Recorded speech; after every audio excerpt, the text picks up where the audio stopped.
vamos a tratar brevemente los temas de la ética social, después de haber considerado la ética personal. Como el hombre es un ser político, un ser social por naturaleza, en realidad su conducta, su comportamiento está siempre implicado en las relaciones, en la convivencia con los demás. No hay nada en la vida del hombre que en definitiva no signifique compromiso con los otros. Por eso, la filosofía de la acción, la filosofía de la conducta, del comportamiento, es necesariamente filosofía social y política, como es también de la persona humana. Aristóteles decía bien, el hombre es un animal político, y esa condición del hombre es cosa principal en la vida humana. Si bien todo lo social, todas las instituciones, todos los organismos de convivencia, de comunidad del hombre con los otros hombres, tienen razón de medios, son medios,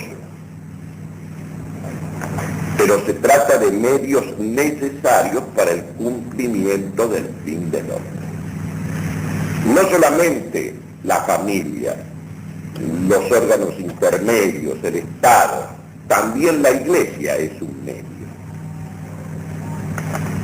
No solo las instituciones humanas, también la institución divina, como es la Iglesia de Cristo, es un medio instituido por el mismo Dios precisamente para servir a la salvación del hombre, para servir al fin último del hombre. La verdad que las sociedades humanas y divinas, naturales y sobrenaturales, son medios necesarios. Normalmente el hombre no puede de ninguna manera desenvolver su personalidad fuera de la sociedad. De tal manera entonces que nada de lo que atañe al hombre, de lo que tiene que ver con el hombre, nada de su ser ni de su haber, es cosa para él solo. Siempre está referido a los demás. Tan solo el liberalismo ha pretendido edificar la vida del hombre, la vida inclusive social y política, sobre la base del hombre egoísta, del hombre separado de Dios y separado de los demás hombres. Y ha querido hacer del individuo, por ejemplo, un principio y un fin último. Por eso nosotros vemos que en el mundo contemporáneo la forma de asociación sobre la cual se pretende fundar la convivencia es el contrato. Y ya Aristóteles, cuando analizó el contrato y el vínculo que significa la relación contractual, convencional entre los hombres,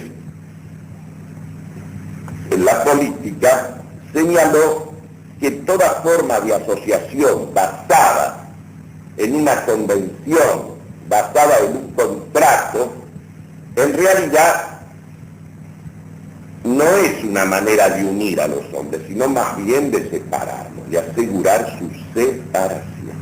Aristóteles lo dice con esta expresión: es una unión que es más bien separación. Porque cuando yo, por ejemplo, me vinculo con otra persona, creo obligaciones con otra persona y fijamos el límite mutuo de esas obligaciones en forma expresa, es a los efectos de asegurar no la solidaridad entre el otro y yo, o la mutua ayuda del uno con el otro, la colaboración, sino es a los efectos de asegurar que Mi obligación con él llega hasta este límite que está fijado en el contrato. Y a su vez, la obligación del otro conmigo llega hasta el límite que se ha fijado. Cumplida esa obligación en su límite, yo quedo libre con respecto al otro y el otro queda libre con respecto a mí. Imagínense un Estado basado, una sociedad política basada en el contrato social. Todas las relaciones humanas, inclusive la familia, también un contrato, el matrimonio, que fija sus límites y que en definitiva, así como se ata, se desata. En definitiva, el hombre lo que organiza no es su convivencia con los demás, sino en realidad su separación respecto de los demás. Buenas noches. De manera que se produce el siguiente fenómeno. Todo este ordenamiento contemporáneo, todo este ordenamiento liberal de la convivencia humana es más bien una anarquía institucionalizada, porque lo que se busca es asegurar el aislamiento de cada uno. Dostoyevski lo expresaba en uno de sus personajes de este modo: se trata de crear tales condiciones de vida y de la vida de relación en la cual cada uno pueda decir: yo bebo mi taza de té y que se hunda el mundo. Y observemos lo que se ha venido desarrollando, lo que se está desarrollando ante nuestros ojos. Numerosos pueblos han sido sumidos en las situaciones más inhumanas, más crueles, más brutales, incluso viejos pueblos cristianos, en medio de la más absoluta indiferencia de los que se consideran al margen de esos horrores, que van llegando ahora, que ya están golpeando a nuestras puertas. Pero nosotros hemos vivido en la indiferencia, inclusive se ha vivido cultivando las relaciones comerciales y de otro tipo precisamente con los mayores despotismos y formas del terror sistemático en el mundo. Siempre con esta idea de que aquí nos va a llegar eso mismo que están soportando los otros, hasta que al final está llegando. Porque evidentemente hay una solidaridad en el género humano, lo mismo en el bien que en el mal. Y lo importante es recordar esta sentencia de Pascal. La multitud que no se resuelve en la unidad es confusión. La multitud que no se resuelve en la unidad es confusión. Y nosotros vemos que en realidad la vida contemporánea se caracteriza precisamente por el confusionismo. Lo mismo en el plano institucional que en el plano del lenguaje, que en el plano de la comunicación, etc. Jamás ha habido recursos más formidables, más extraordinarios para el acercamiento, para la aproximación, para las comunicaciones, para los traslados de la gente, y nunca ha habido más aislamiento y ni más confusión que en los tiempos que estamos viviendo. El domingo último, el Santo Padre ha proclamado doctora universal de la Iglesia a Santa Catalina de Siena. Y el domingo anterior a Santa Teresa de Ávila. En rigor, ya eran doctoras, reconocidas como doctoras, incluso en el plano universal. Pero en la Iglesia sucede como con los dogmas. Siempre fue reconocida la Inmaculada Concepción de María, pero recién se proclama como dogma en el siglo pasado. Recién, digamos así, se define la infalibilidad del Papa en el siglo pasado. Siempre fue reconocida esa infalibilidad en materia de artículos de fe o de moral. Lo mismo con Santa Teresa de Jesús, con Santa Catalina de Siena, esa elevación, ese reconocimiento de que ellas eran doctoras al nivel de los grandes doctores de la Iglesia, era algo que estaba en la vida de la Iglesia. Pero lógicamente ahora eso tiene su expresión, digamos así, oficial. Ellas han sido proclamadas doctoras al mismo plano de los grandes doctores como un Santo Tomás de Aquino, por ejemplo, y con justa razón. Y en el caso particular de Santa Catalina de Siena, ella ha sido realmente un exponente de personalidad política, tanto de la política a lo divino como de la política en el plano temporal, realmente excepcional.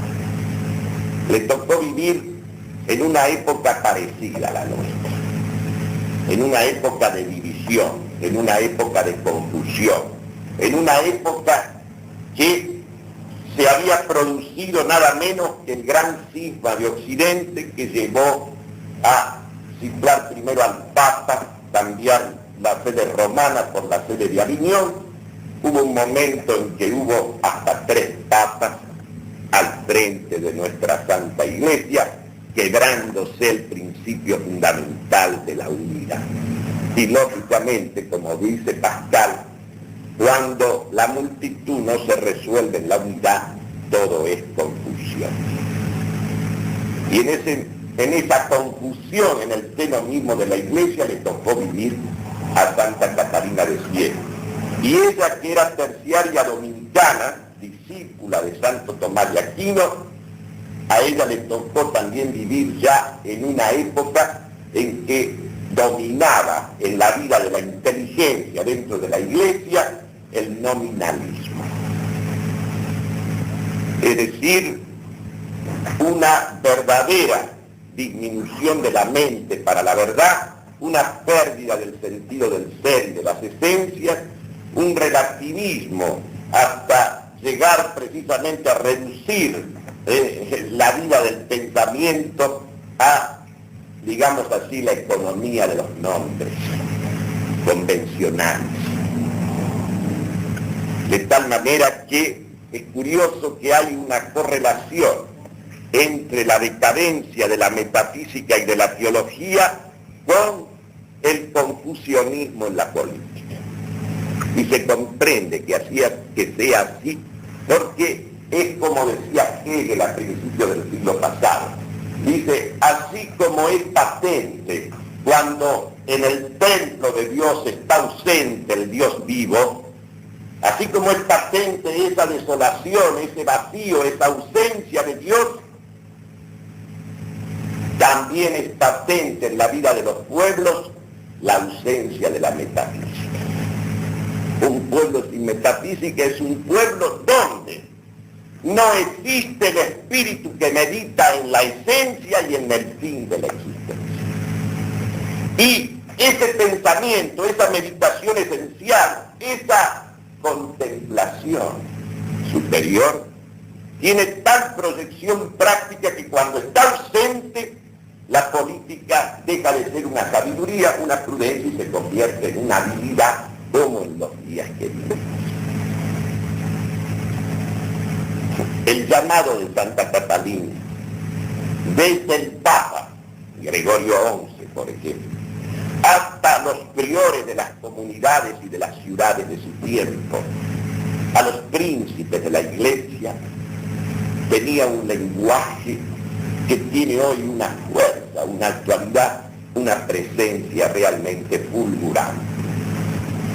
Le dice Santa Catalina en una carta a los priores del pueblo y de la comuna de Perugia: sedme todos viriles, sedme todos viriles, y no queráis retraeros por temor servil alguno, puesto que aquí no hay necesidad de temer, sino con el santo temor de Dios. Cuando el temor de Dios se va, digamos así, marginando, haciendo a un lado, crecen los temores serviles.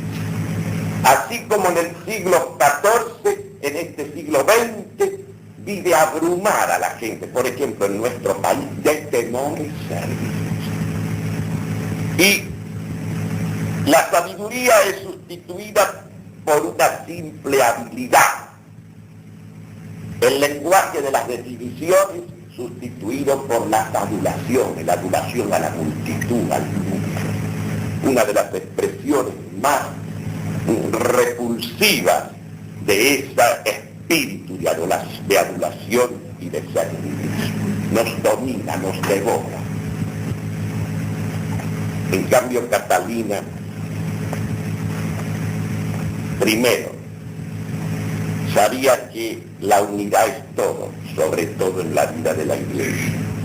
Por eso a Gregorio XI le escribe en estos términos: perdeos a vos mismos de todo amor propio.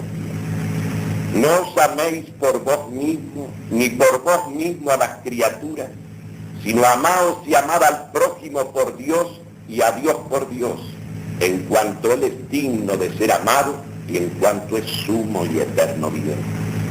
Ea, Padre, no estéis ya inmóvil, dad en Aviñón. Yo os digo que vengáis a Roma lo más pronto que podáis, y no vengáis con fuerzas de gente, sino con la cruz en la mano.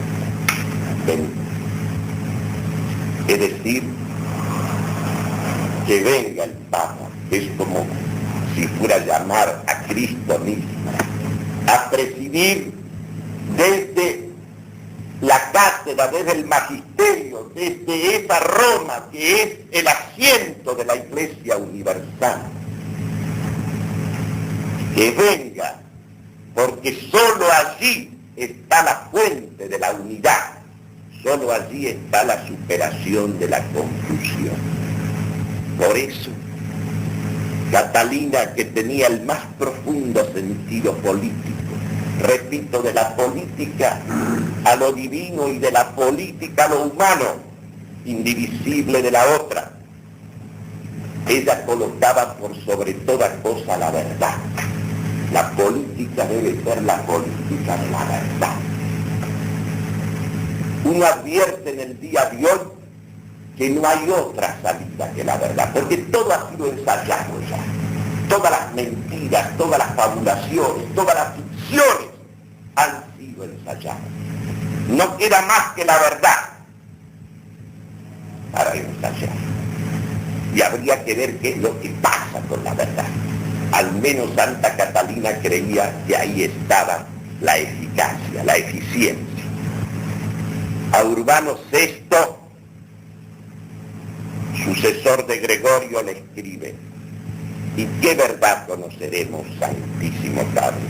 Conoceremos una verdad eterna en la cual fuimos amados antes de que existiéramos.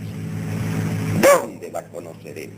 En el conocimiento de nosotros mismos, viendo que Dios nos ha creado imagen y semejanza suya, constreñido por el fuego de su caridad. ¿A dónde conoceremos la verdad?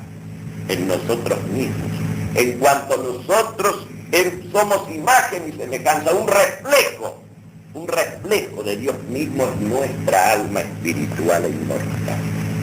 Allí está la verdad y ahí está el principio también de la acción. Y agrega todavía, esa misma verdad que nos ha creado es la verdad que nos ha rescatado. Esta es la verdad que nos creó para que participáramos de Él y gozáramos de su eterno y sumo bien. ¿Quién nos ha declarado y manifestado esta verdad? Esta verdad primera, principal, primordial, fundamental, que es principio, primero y último fin. ¿Quién nos lo ha proclamado y nos lo ha anunciado?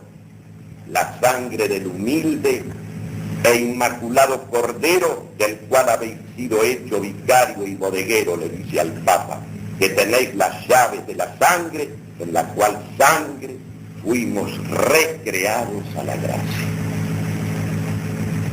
Y aquí se señala entonces el otro fundamento de la política. El primero es la verdad, el segundo es el sacrificio, porque el sacrificio es la ley natural. Así como la perfección de los vivientes irracionales, la perfección del viviente irracional es su capacidad de engendrar la misma forma que lo constituye a él en otro individuo, en otro ejemplar. Es este poder de reproducir su forma, su especie en nuevos individuos. La perfección de la criatura racional y libre es la donación de su vida. Esa es la perfección. La perfección de nuestro ser, de nuestra naturaleza inteligente y capaz de querer, es justamente el don de sí. Y ese don de sí mismo tiene su expresión culminante en el sacrificio. Por eso, ¿en dónde culmina la pasión de nuestro Señor Jesucristo como hombre? En el sacrificio de la cruz. No es que Él viene a agregar una cosa nueva. Cristo no ha venido a innovar. No va a venir a innovar su propia obra. No va a venir a sustituir lo que Él ha creado, el verbo que nos ha creado. No va a venir a sustituir la ley que está en las cosas mismas, en la naturaleza misma de las cosas. Él lo que ha venido es a confirmar, a dar relieve, nitidez, plenitud y una sobreelevación divina a eso mismo del orden natural que Él ha creado. Por eso, el acontecimiento culminante de su existencia es el sacrificio de la cruz. No solamente para ser Él el hacedor de la verdad misma que Él es en el mundo, sino también porque ese es el dechado y ejemplo. Ese es el dechado y ejemplo de lo que es la plenitud del hombre en cualquier orden de cosas. El hombre está para dar la vida. El hombre está, por lo tanto, para amar. Y la culminación de su amor, de su servicio en cualquier orden, es el sacrificio. Ley natural de la existencia humana. Ley natural de la criatura racional y libre.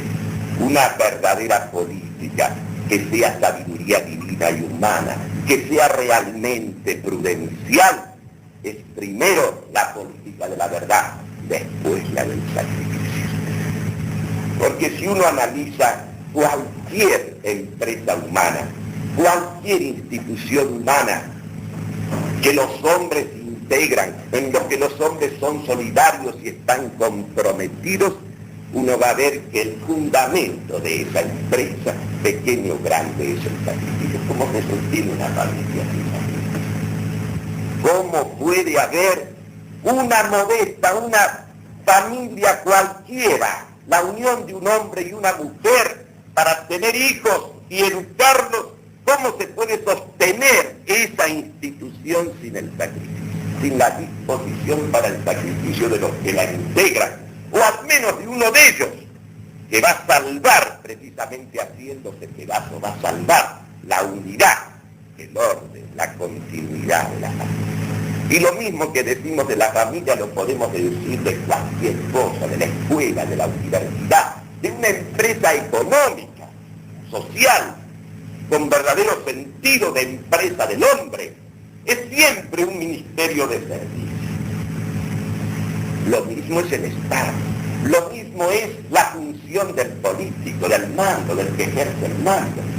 El mando, ¿qué es? Una manera eminente de servir. ¿De servir qué cosa? El bien común.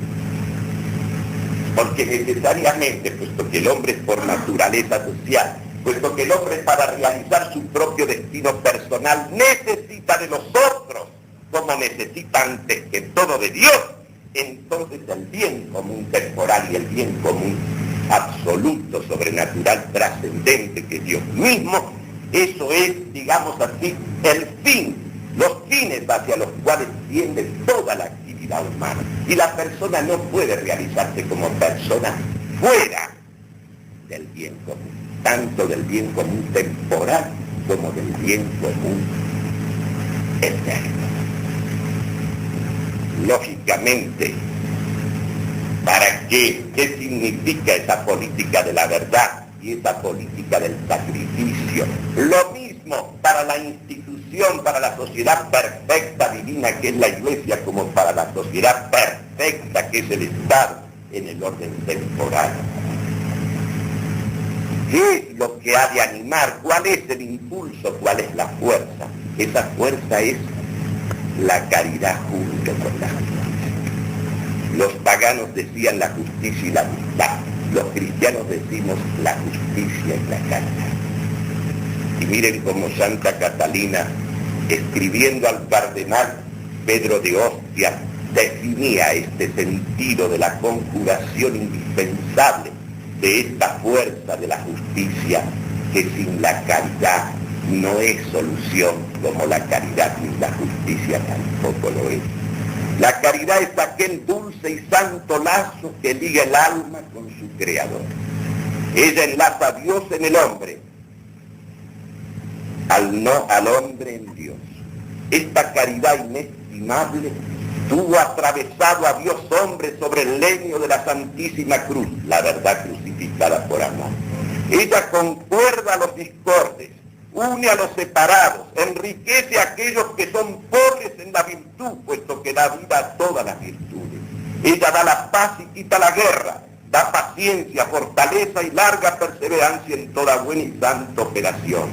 Y no se cansa nunca y no se aleja nunca del amor de Dios y del prójimo suyo, ni por pena, ni por desgarramiento, ni por injuria, ni por escarnio, ni por villanía. Y en otros pasajes dice, pero la caridad sola, la piedad sola, significaría exceso de blandura, principio de anarquía, como ya lo había señalado Santo Tomás. Así como la justicia sin caridad es cruel, es despiadada, porque crea distancias enormes entre el que merece mucho y el que no merece nada. De la misma manera la caridad sin justicia es, como dice Santa Catalina en otra carta, como les he señalado en otra ocasión, es como si yo sobre una llaga viva que necesita fuego para cicatrizarse, yo en vez de usar el fuego le pusiera calmante, el bálsamo sobre la herida, dejando que pudriera la llaga. Eso es la caridad sin justicia. Por eso Dios, modelo de política, es caritativo y justiciero a la vez, tierno y duro, severo y comprensivo. Esta alternativa de la ternura y de la dureza, esta coincidencia de la máxima comprensión con la máxima severidad, eso es el modo de operar divino. Eso ha de ser el modo de operar de toda autoridad humana que tiene como misión este ministerio de servicio y de amor, que es el ejercicio del mando en cualquier orden, desde ser cabeza de la familia, ser cabeza de la escuela, de la universidad, del Estado, ser cabeza política del Estado. De manera entonces que política de la verdad, política del sacrificio, que es política de la justicia y de la caridad, y política de la realidad. Porque lógicamente, cuando la multitud no se resuelve en la unidad a través del orden, a través de ese orden donde la distinción de cada cosa ocupa su lugar, su rango, dentro de una jerarquía de subordinaciones, esa es la única manera en que lo múltiple puede ser uno. Lo múltiple no puede ser uno a través de una nivelación de todos los elementos que integran o las personas que integran una comunidad, un orden, a través de la nivelación de ese igualitarismo abstracto. Lo único que se organiza es la confusión de la masa. Lo único que puede resultar de allí es la esclavitud erigida en sistema. Cada cosa clama su lugar. El orden que es el lugar que cada cosa tiene dentro de la proporción de ser y de función y de responsabilidad, es lo mejor que las cosas tienen. El orden es lo mejor que las cosas tienen. Cuando cada cosa está en su sitio, cuando yo estoy en mi lugar cumpliendo mi función íntima o importante, pero cumpliendo mi función de vida en el lugar que me corresponde, yo estoy en lo mejor que puedo ser. Cuando yo pierdo el orden, cuando se pierde el orden, las cosas pierden lo mejor que tienen. Y no hay orden, como decía San Agustín, ni siquiera puede decirse que haya orden allí donde lo inferior está en el lugar del superior. Esa subversión, ese es el desorden radical. Por eso, por los tiempos que están llegando vertiginosamente, quiero leerles algún pasaje y una carta de un periodista cubano, Miguel Ángel Quevedo, que dirigía en tiempos de Batista en Cuba una revista que se llamaba Bohemia. Esa revista, como tantas revistas y diarios de nuestros días en el país, era el aliento de todo lo subversivo, de todo lo que significaba la confusión y el desorden. Él contribuyó a crear el caos, contribuyó al triunfo de Castro, pues celebró ese triunfo como el triunfo de una cosa que significaba una liberación, de la misma manera que fue recibido con el tañer de todas las campanas de la iglesia de La Habana. Castro también, él en su revista exaltaba a este triunfador. Este señor, el año pasado, terminó suicidándose en Miami. Lógicamente, no debía ser un hombre de fe, y terminó matándose porque no soportaba en su conciencia lo que él había contribuido en forma decisiva a que se consumara en Cuba. Recuerdo a la vez en este momento lo que le oíamos a la hermana de Ramiro de Maeztu hace muchos años, en Paraná, que ella había venido, estaba en una gira de conferencias en el país. Y entonces ella un día nos decía: yo he formado las milicianas. Yo, en una especie de escuela normal superior en Madrid, yo he formado a los asesinos de mi hermano, decía ella. Y ella se reconocía culpable. Este señor Quevedo le escribe esta carta que publica esa revista que se llama La Tradición del Padre Lelé en Salta, en el último número que he recibido hoy. Está la carta que le envía antes de dar fin a su vida al señor Ernesto Montaner, 12 de agosto de 1969. Y dice lo siguiente: ahora que yo acabe con mi vida, que todos querrán presentarme como el único culpable de la desgracia de Cuba. Y yo no niego mis errores ni mi culpabilidad. Lo que sí niego es que yo fuera el único culpable. Culpables fuimos todos. Los periodistas que llenaban mi mesa de artículos demoledores. Buscadores de aplauso que por satisfacer el morbo infecundo y brutal de las multitudes, por sentirse halagados por la aprobación de la plebe, vestían el odioso uniforme de opositores totales, uniforme que no se quitaba nunca. Fidel no es más que el resultado del estallido de la demagogia y de la insensatez. Todos contribuimos a crearlo, y todos por resentidos, por demagogos, por estúpidos o por malvados, somos culpables de que llegara al poder.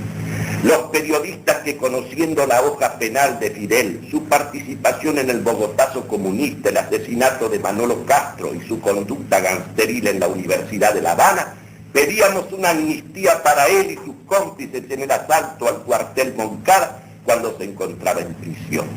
Fue culpable el Congreso que aprobó la ley de amnistía y los comentaristas de radio y de televisión que la colmaron de elogios y la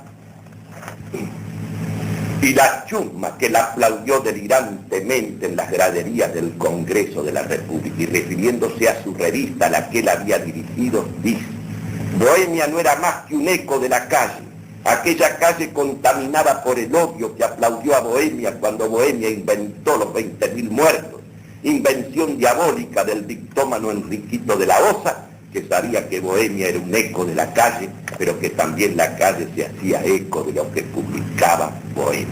Fueron culpables los millonarios que llenaron de dinero a Fidel para que derribara el régimen, los miles de traidores que se le vendieron al barbudo criminal y los que se ocupaban más del contrabando y del robo que de las acciones militares de la Sierra Maestra. Es un mea culpa. Pero este mea culpa cobra una actualidad realmente impresionante. Hay una cosa que es lo más opuesto a la política de la verdad, a la política del sacrificio, a la política de la jerarquía en todo. Porque es la única manera en que las cosas estén en su debido orden, cuando cada cual está donde debe y donde cumple la misión que le corresponde dentro de ese orden, libre y lúcidamente. Pero nosotros vamos creando también las condiciones de la sustitución de la verdad por la adulación. Se vive adulando, hay una adulación pavorosa del número. La gente vive temblando, postrada ante ese nuevo ídolo, temblando de hablar, de decir la verdad, de poner las cosas en su lugar. Vuelvo a repetir, la ética social es ante todo ética política, es política. La política es una ciencia moral, la política es una sabiduría y es una prudencia. La política real y verdadera, la que es un reflejo en la acción de los hombres, de la acción creadora y redentora de Dios, la política tiene que ser como es la de Cristo, política de la verdad. Él era la verdad misma. Se crucificó, él por amor, él se hizo víctima, no sembró el camino de víctimas antes, sino que se puso él como víctima. Y de esta manera, él fundó la iglesia de Cristo sobre esa verdad que era él crucificada por amor. La única política que se puede realizar en el día de hoy, frente a este avance de la confusión y de la subversión que nos lleva directamente al terror, como ya está más de la mitad del mundo en él, la única política es la política de la verdad entera, para lo cual hay que tener autoridad moral para decirlo. Segundo, la política del sacrificio, porque la verdad, para darla, solo se puede dar como donación y como sacrificio. Ser hacedor de la verdad es estar dispuesto al sacrificio, ante todo al sacrificio personal. Y luego la jerarquía en todo, porque la jerarquía es el orden. Hay un orden en el ser, hay un orden en la verdad, que es como reflejo en la mente del orden del ser creado por Dios, y hay un orden en el obrar, hay un orden en la conducta, hay un orden prudencial, que es en la misma verdad convertida en acción. El hombre no es como el animal. Aparentemente se engendran hijos los hombres como engendran los animales irracionales. Pero hay algo que no debe olvidar jamás un cristiano, que ya lo sabían los paganos. Hay algo en el hombre, hay un principio que no viene de los santos. Cuando un varón y una mujer se unen para engendrar hijos y tienen un hijo, lo engendran en la carne, pero lo principal de ese hijo no lo ponen ellos, no procede de ellos, viene directamente de Dios, que es el alma inmaterial e inmortal. De ahí que el sentido sacramental El sentido sacramental de la familia no hace más que señalar como tarea, como misión, como servicio supremo de los padres, el cuidado de eso que Dios ha puesto ahí antes que el propio cuerpo. Eso es casi una dialéctica. Cuidar su alma espiritual y mortal. Platón, que era pagano, que no sabía de la creación y menos de la redención, pero que algo así como un asomarse a este misterio a través de ese pensamiento inspirado suyo, él se dio cuenta que el fundamento de la política era el alma inteligente y libre del hombre. Que en el fondo las instituciones políticas, en el fondo todo esto que son las estructuras éticas de un Estado, de una ciudad, no es sino el reflejo ampliado de la estructura ética del alma humana. Es como si se fueran proyectando objetivamente, exteriormente, concretamente, esas estructuras interiores, esas estructuras éticas del alma, se proyectaran, se concretaran, se objetivaran en las instituciones sociales y políticas.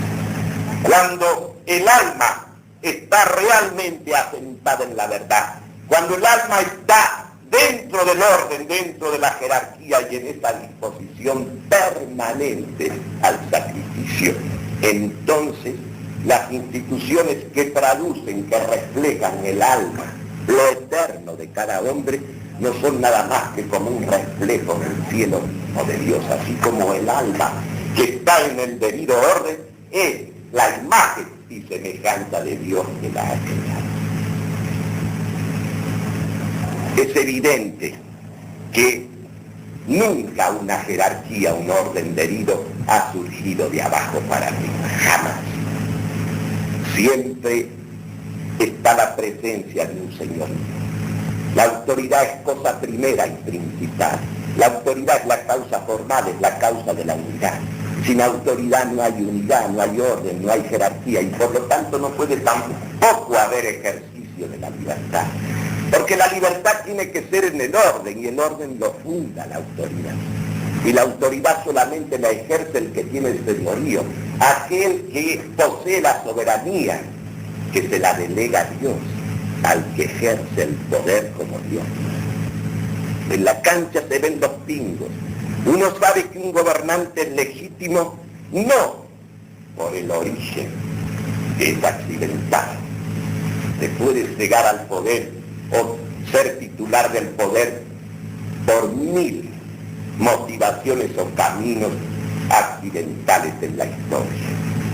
De un modo o de otro. Lo que importa es si el que ejerce el poder realiza el fin del poder, que es el servicio del bien común. Ese es el fundamento de la finalidad, porque la finalidad es la causa íntegra, el fin es lo principal de todo. Todo se hace para el fin. La materia que se elige para darle una forma determinada y la forma que se le da es en vista del fin. Y la actividad que ejerce el que realiza esa obra, incorporando una forma o infundiéndola en una materia o disponiendo las partes de esa materia dentro de una forma, es en vista del fin. El fin es todo.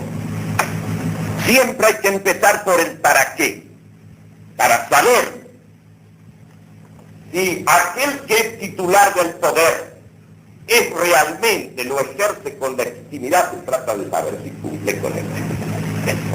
Si cumple, ese es el gobernante legítimo. Si no cumple, por más legal que sea su elección, ese gobernante deja de ser. La legitimidad es el cumplimiento del fin. El ejercicio del poder de la autoridad, que es cosa sagrada y que siempre tiene que tener un carácter paternal. No puede ser la autoridad sino paternal, porque toda autoridad viene del Padre que está en los cielos. Si la autoridad de Dios es la autoridad de un Padre, ¿qué podrá ser la autoridad que ejerciten los hombres en su nombre y en conformidad con el fin para el cual existen las cosas? ¿Qué es gobernarlas? Gobernarlas es justamente ordenar una multitud y hacerla converger al fin para el cual han sido creadas sus instituciones. Y eso es una función que uno comprende, la función de la superioridad legítima. Solamente el superior puede ordenar. Puede ordenar. Solamente el que tiene sabiduría conoce el orden de la verdad y la puede suscitar y despertar en el aprendiz, en el educando, ese mismo movimiento, esa misma potencia despertar intelectual de él para que él se vaya llevándose a sí mismo la verdad bajo la dirección del que sabe. En cualquier terreno siempre es el que posee la superioridad legítima, es el verdadero Señor. Y el verdadero Señor nunca es propiamente elegido, es acatado. Una verdadera superioridad es acatado. Si te pone un profesor delante de los jóvenes y empieza a hablar, va a llegar a tener o no, ejercer o no su autoridad, si la tiene realmente la va a ejercer y va a ser reconocido, va a ser acatado. En los tiempos en que las cosas surgían según el orden querido por Dios, según el orden natural, cuando se fundaba una universidad en la Edad Media, no se hace como ahora que se fundan como los bolivios. Se crean primero las casas, están los alumnos y empiezan a buscarse los profesores que traen de cualquier parte. Porque no es fácil tener profesores, por ejemplo, para la enseñanza superior así en gran escala. Entonces, en cambio, la universidad empezó siempre naturalmente por la cátedra, empezó por el magisterio. Un maestro congregaba en torno de él a discípulos. Y así surgía la cátedra y surgía la universidad. Por la gravitación de la autoridad del que sabe. Por la gravitación de la legítima superioridad. Lo mismo, cuando una patria llega a la soberanía, cuando los señores movilizan al pueblo, movilizan a la gente, ordenándola en los ejércitos y hacen una guerra justa y conquistan con la sangre que se derrama inocentemente en el campo de batalla una soberanía. Y un señorío sobre la tierra es algo que solo se conserva del mismo modo. Obra de señores, lo conservan los señores. Y cuando las multitudes están dirigidas realmente por señores, se elevan al señorío de esos señores. Cuando los señores, en cambio, viven de la adulación, del servilismo de las masas, no solamente ellos son un reflejo de esa bestia que ellos han ido labrando, sino que todo lo que sale de sus manos tiene la fisonomía de ese engendro, de esa confusión, de esa multitud, de ese desarrollo.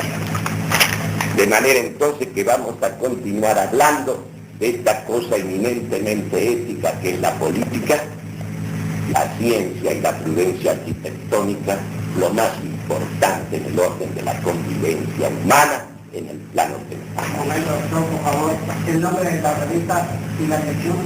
La revista se llama La Tradición. Es un boletín que publica el padre Hervé Lelé, en Salta. ¿Cómo se llama el lugar? El Tala, provincia de Salta. El Tala, porque él es párroco ahí. El Tala. El Tala, Hervé Lelé, con Y, Le y otra palabra, Lai. Hervé Lelé, ¿no? Se llama La Tradición, sí. Tala, provincia de Salta. Presbítero Hervé Lelé, director responsable. Este es el último número, junio, de La Tradición, se llama La Tradición. Hace años que saca esta revista que suele traer información importante y sobre todo ortodoxa. Buenas noches.